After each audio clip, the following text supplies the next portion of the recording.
This podcast is brought to you by the IIEA, sharing ideas, shaping policy. Good afternoon, everybody. It's my pleasure to welcome you to this IIEA webinar, Enhancing Europe's Defence Capabilities Following Russian Invasion of Ukraine. This is part of the IIEA's work on security and defence. So while Russia's brutal invasion of Ukraine continues, the EU has increasingly taken steps to ensure that Ukraine is supported in its defence, and also that the EU members are secured against Russian aggression.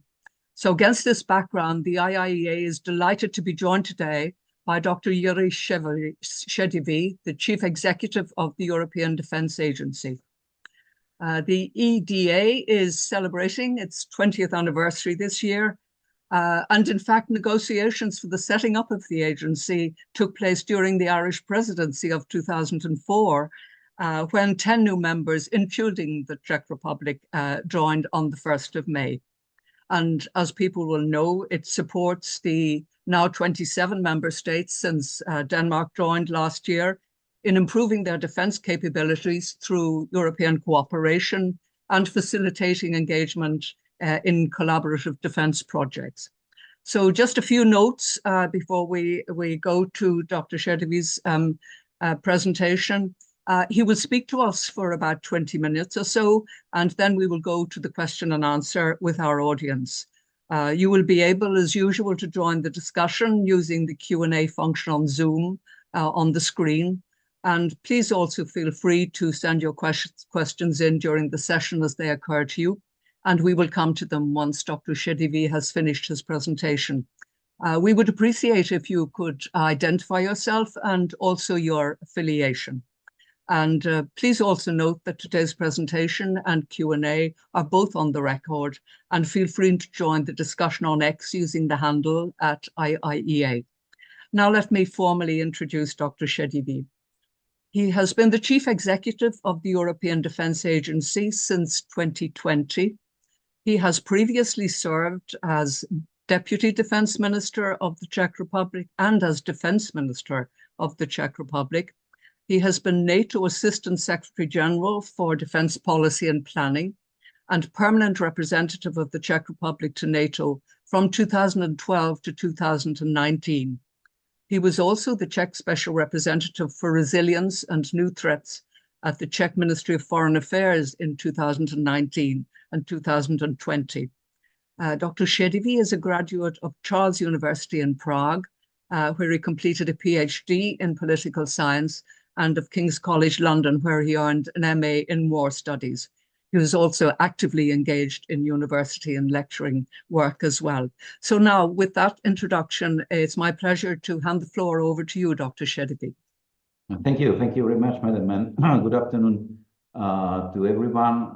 I'm very happy to be with you today online, though, and let me start by thanking the Institute of International and European Affairs for organizing this webinar and inviting me to speak to you. And perhaps one thing I should mention also concerning my past, I was for now, I think 5 years, 6 years almost, director of the Czech Institute for International Relations in Prague, and indeed teaching extensively at various universities. So it is very natural that I'm really happy to be able to join this discussion today. And when I was preparing for this event, I noticed that many of my predecessors have also addressed the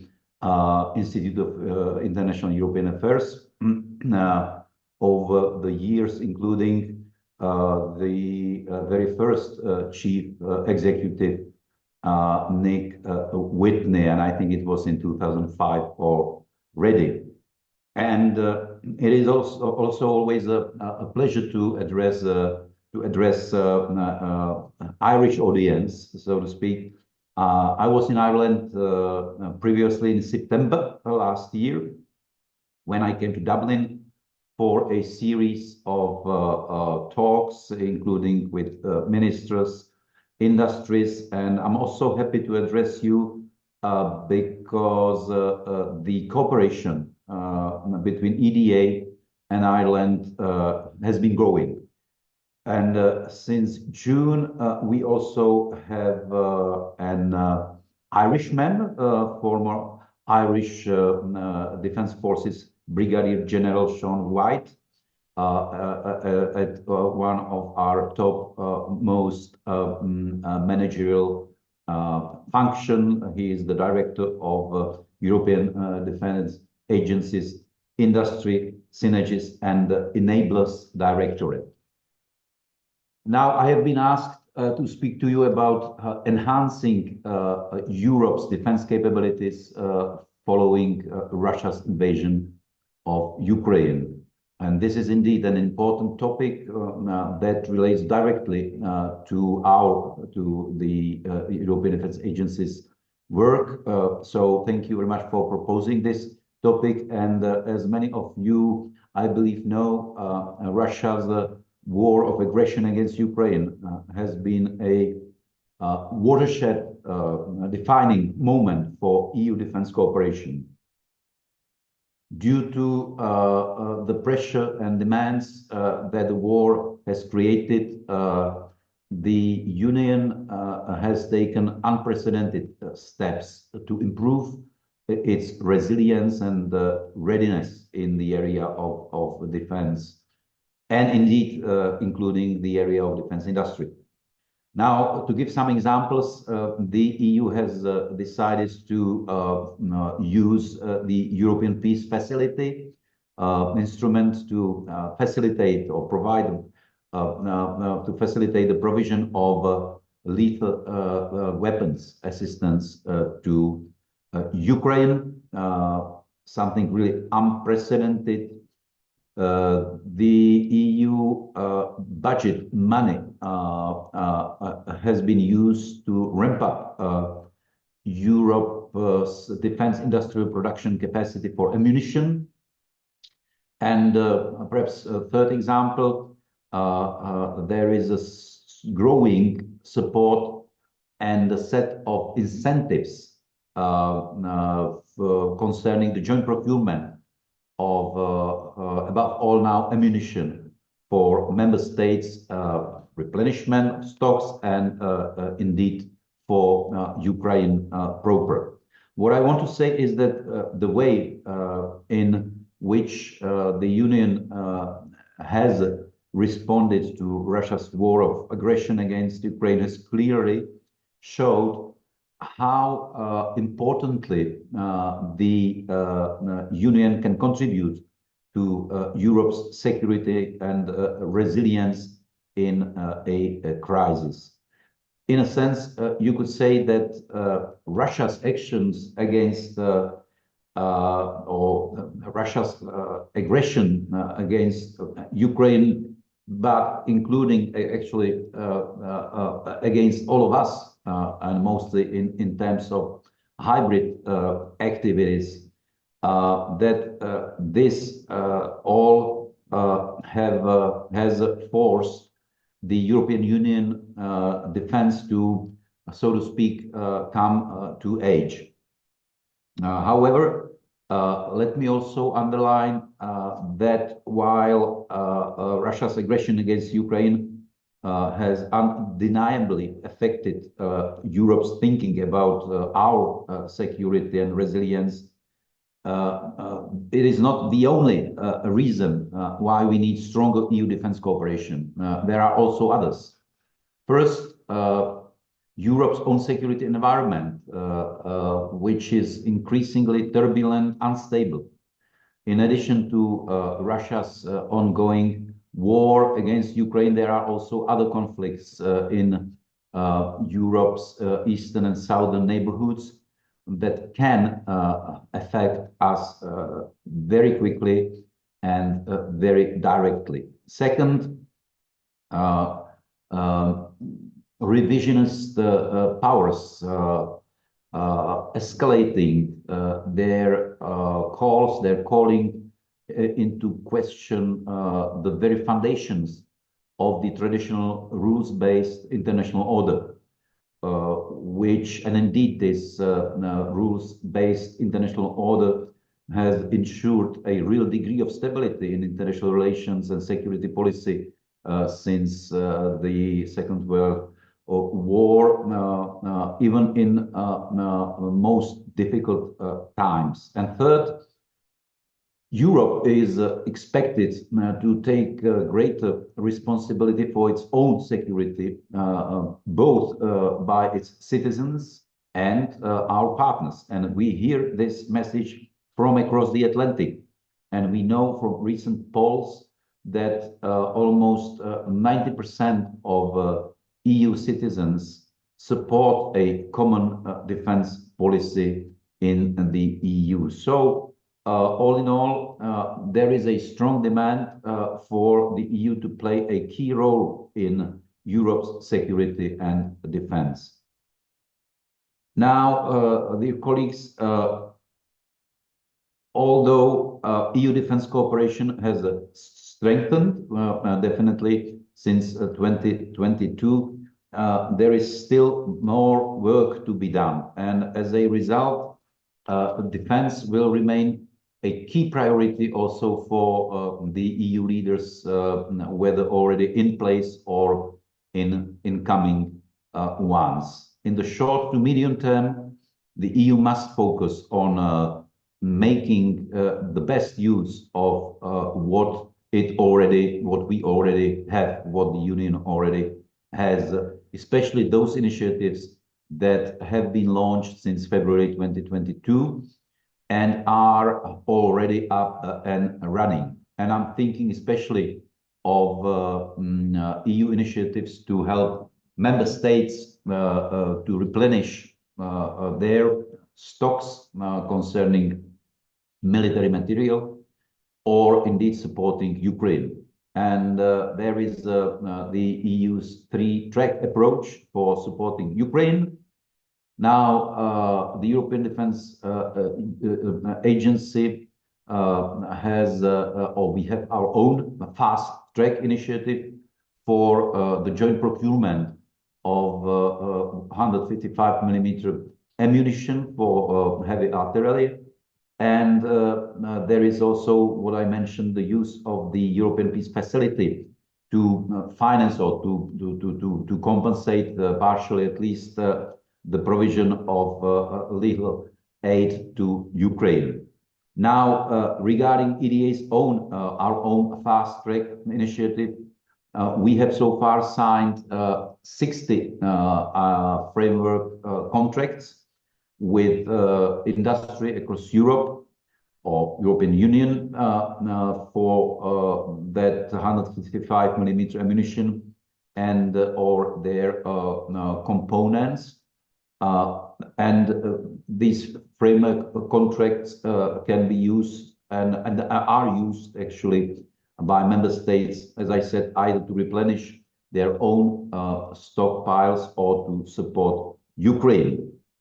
I'm also thinking of the European Commission-led ASAP and EDTIB initiatives, and these are using the EU budget to help ramp up the European Defence Technological and Industrial Base, EDTIB as we call it, the production capacity and to incentivize cooperation between member states in defense procurement. It is also worth recalling that many of the initiatives that the EU has launched since February 2022 derive from commissions and the High Representative who is also at the same time, HRDP, who is at the same time head of the agency, Mr. Borrell, the Defense Investment Gaps Analysis paper. And this paper, and we contributed a lot into that, was published a few months after the war started. And especially the annex to this paper, to which we largely contributed, This annex provides a detailed description or analysis on short, mid, and long-term defense investment and therefore capability gaps. The document recommends that the EU should invest together and especially by exploiting economies of scale through collaborative projects and joint procurement. Better, indeed, by supporting member states to focus on the identified EU capability priorities. And those are identified actually in the framework of the EDA with member states. And the principal instrument to that is a capability development plan, which was adopted by the defense ministers last year, November. And third, indeed, they should invest European by incentivizing defense investments that then reinforce industrial ramp-up, longer-term industrial capacity, and economic growth within the Union through a more competitive European defense industry. There is clearly a lot of work to be done here. A recent report by CIPRI found that although European and not only EU, but European arms imports were 94, they say, percent higher in 2019, 2023 than before in 2014, 2018. So 94 higher arms imports in that period, but 55 of those imports came from the US in 2019, 2023, and then actually there are other non-European importers that are actually increasing the share on one hand on the non-EU industrial imports, and indeed then actually squeezing the opportunities and provisions for the European industry to support the EU member states. We already know that the European defense technological and industrial base can produce what the member states and Ukraine require, but the industry still needs more long-term orders.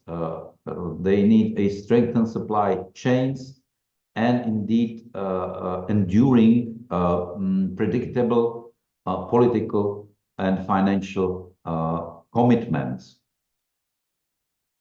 Although there are many pressing issues that require the EU's attention, we must not lose sight of more long-term goals and priorities. And it is especially important to discuss them now as a new class of EU leaders is about to take office. Compared to NATO, the EU's strengths as a defense actor lie in its administrative capacity and budgetary resources.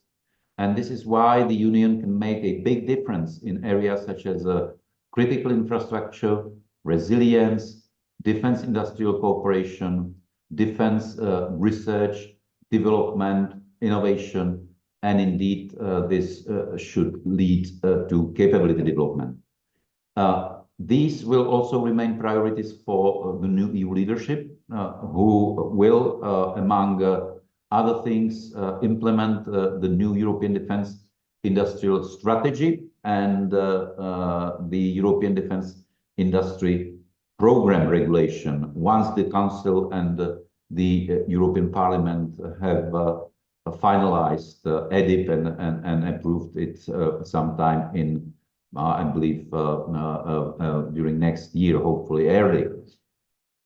Needless to say, EDA in line with our 5 core tasks that were identified for us by member states in our long-term review adopted recently, that the European Defence Agency will play its full role in implementing many of the actions and activities that are outlined in the European Defence Industrial Strategy, EDIS, and that we will lay the groundwork for the implementation of the related European Defence Industry Program regulation, both upstream in operationalizing, this is a difficult word, in making work member states' priorities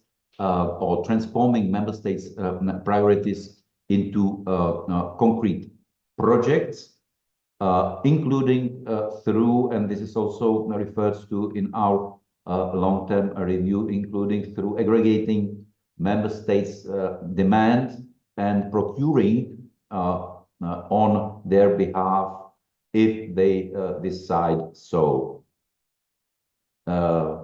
This year, EDA celebrates its 20th anniversary.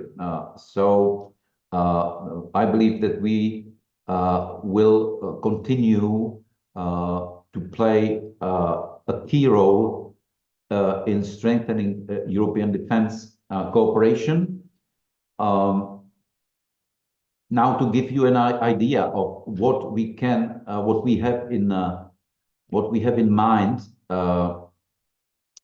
let me recall recommendations of the 2022 its CARD report, which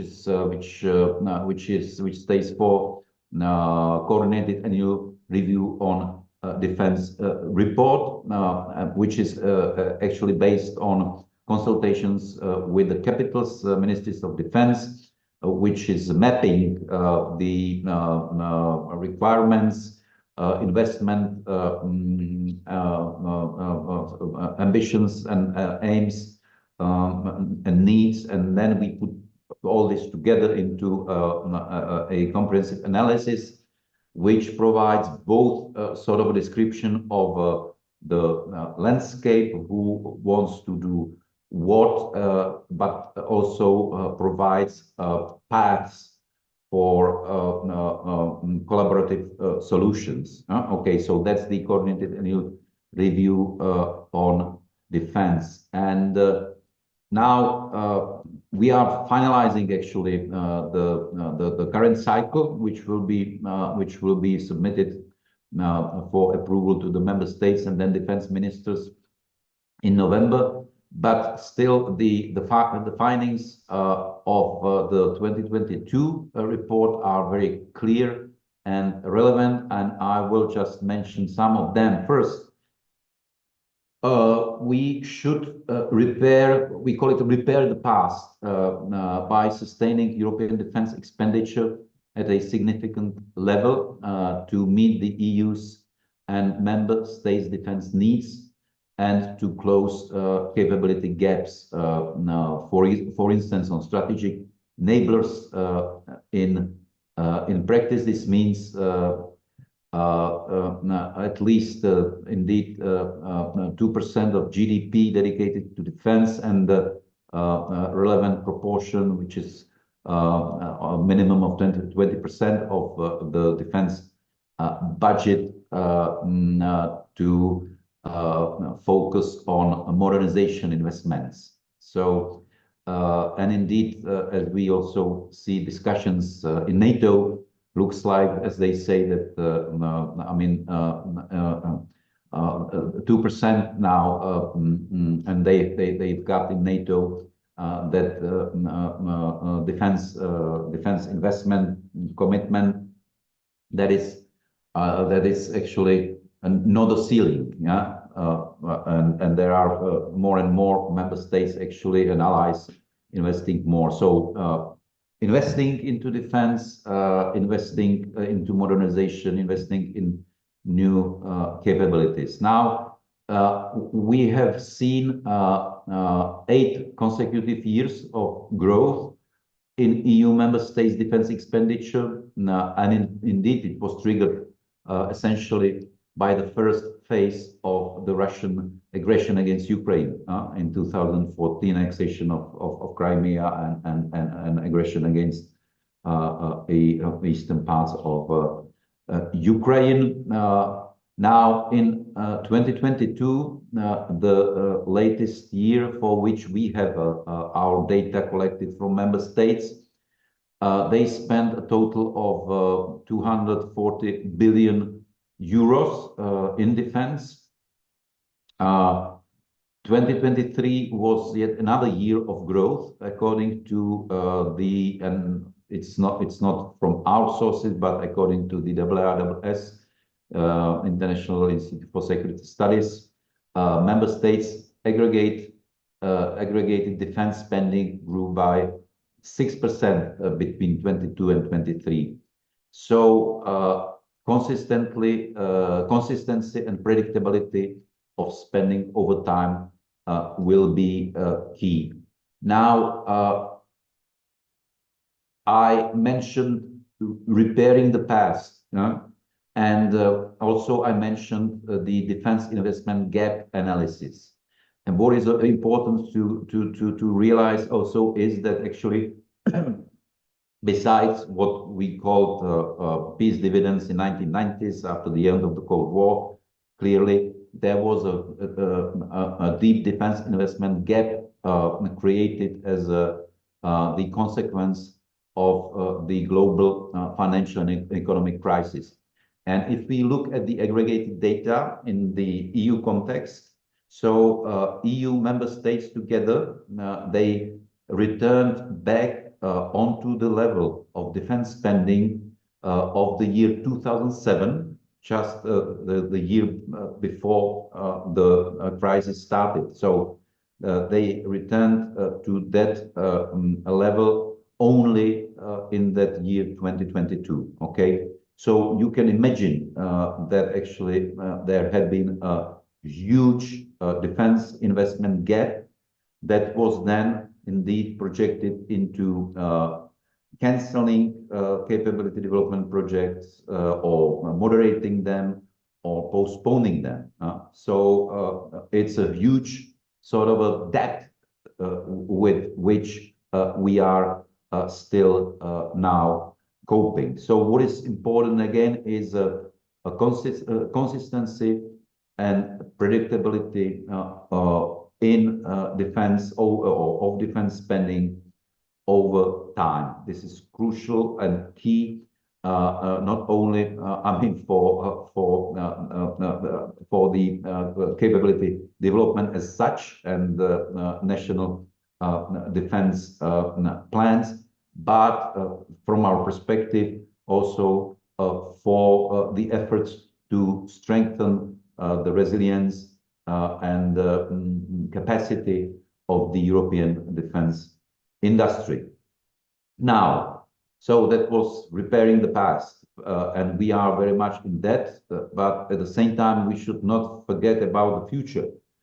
And so we should already today prepare for the not only next decade, but I would say even for our 2030 and beyond, by augmenting our existing forces and capabilities and increasing their readiness. So this means that actually there is a immediate short-term need to repair the past. Second, short to mid-term to increase the existing capabilities and readiness. And third, we must look into the long-term future. And if we want to win the future, so to speak, we really must start thinking about it already today. And the way is through developing together a capable and coherent European defense. And this means supporting member states in adopting an EU approach for cooperative capability planning, research, technology development, innovation, acquisition, and indeed, if we have this kind of aggregation of demand and cooperation on the part of the member states, this will progressively address the fragmentation of the EU capability landscape and of the EU defense industrial base, eventually contributing to better, more effective and more interoperable capabilities. Okay, so 3 horizons: short term, short to mid term, long term. Currently, we are more focused on quantity. In the long term, we should add focus on quality, which means which includes, as I said, innovation, harnessing new technologies, looking at next generation of capabilities, more cooperation,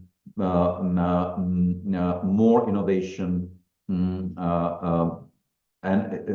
I would even say having for the EU the ambition of achieving full spectrum, high and next generation capabilities. Now, we have already identified collaborative opportunities towards these ends, and we are starting to develop them into projects that would lead to the next generation concrete capabilities, which include platforms, but not only. I also at some moment mentioned that actually among the critical shortfalls or capability gaps in Europe, indeed, are various kinds of enablers. To that end, and again, it's about the quality. Member states must stimulate defense and dual use innovation much more than in the recent past, and loop in its results while developing new capabilities. And by the way, this is exactly what EDA is now doing with our hub for EU defense innovation, which is, so to speak, bridging the gap between research, technology, innovation, and capability development, because this is the critical moment, yeah, that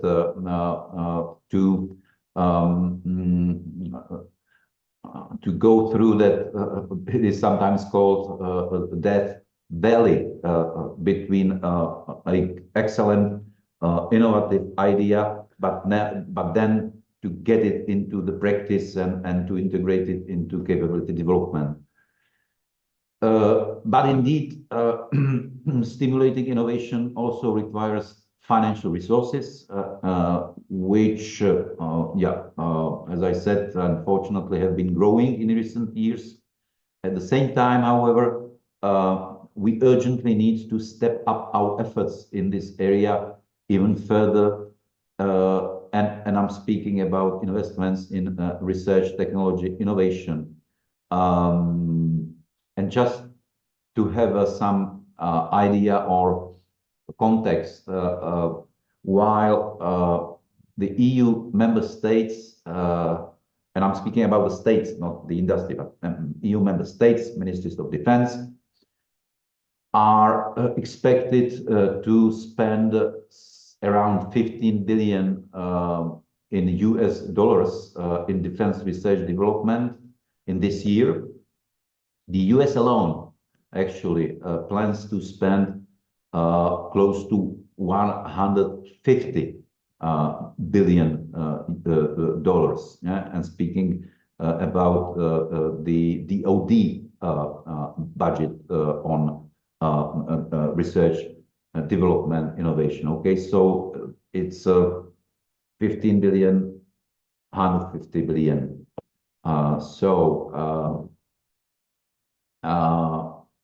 And finally, member states should fully use the existing frameworks and instruments in the EU context, such as permanent structured cooperation, the European Defence Fund, and indeed those that are upcoming. And I mentioned, for example, the European Defence Industry Program to leverage, to use those existing instruments to leverage better or to leverage the benefits of cooperation. So,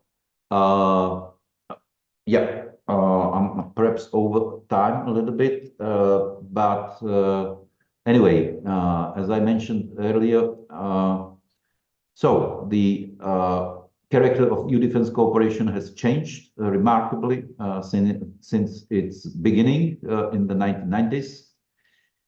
During the first years, it focused primarily on out-of-area crisis management operations in the EU immediate neighborhood, sub-Saharan Africa, etc. From the early 2010s onwards, it began to focus more and more on defense industrial cooperation and strengthening Europe's resilience against hybrid and cyber and other threats. And today, due to the Russian aggression against Ukraine, especially, but not only, we are working on strengthening the EU's defense industrial production capacity and to support Ukraine, and it continues as Ukraine continues to defend itself against Russia's aggression. But at the same time, I should emphasize that if we speak about, for example, operational autonomy, imperative strengthening defensive capacities and capabilities, this is not only about the Eastern theater, so to speak. For collective defense against enemies such as Russia, we have NATO. But at the same time, there are more and more crises emerging in other areas, and especially in our neighborhood around Africa, sub-Saharan Africa, Sahel, etc. And we are already and will be more and more faced with the need to be able to operate autonomously in situations that are below the level of collective defense, where NATO or the US are not involved, but that are at the same time a key, crucial, vital interests for the Union. So with that, I would finish my introduction. You should have actually finished me earlier, madam. But anyway, I'm now ready for your questions. Thank you very much for your attention. This podcast is brought to you by the IIEA, sharing ideas, shaping policy.